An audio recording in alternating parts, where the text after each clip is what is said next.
মাযহাব মানা কি ফরজ? যারা মুকাল্লিদ, আলেম না, মুজতাহিদ না, তাদের জন্য মাযহাব মানা ফরজ, নাইলে তারা গুমরা হয়ে যাবে।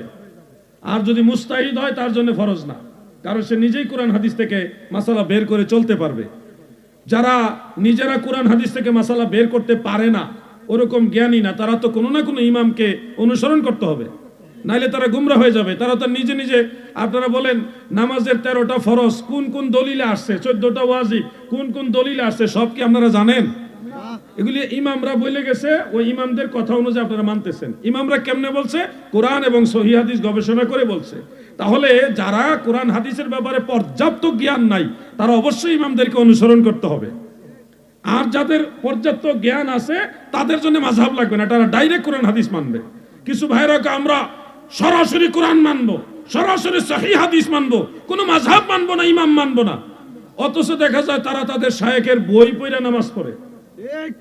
তো আপনার শায়েখের মাধ্যমেই তো মানা হচ্ছে, তো ডাইরেক্ট হইল না। ডাইরেক্ট তো ওইটা যে কারো সহযোগিতা না নিয়ে নিজে নিজেই কোরআন এবং হাদিস গবেষণা করে মাসালা দিতেছে, ওইটা না ডাইরেক্ট। আপনার শায়েখের মাধ্যমে মানলে জায়েজ, ইমামদের মাধ্যমে মানলে না জায়েজ, এটা তো হইল না ভাই।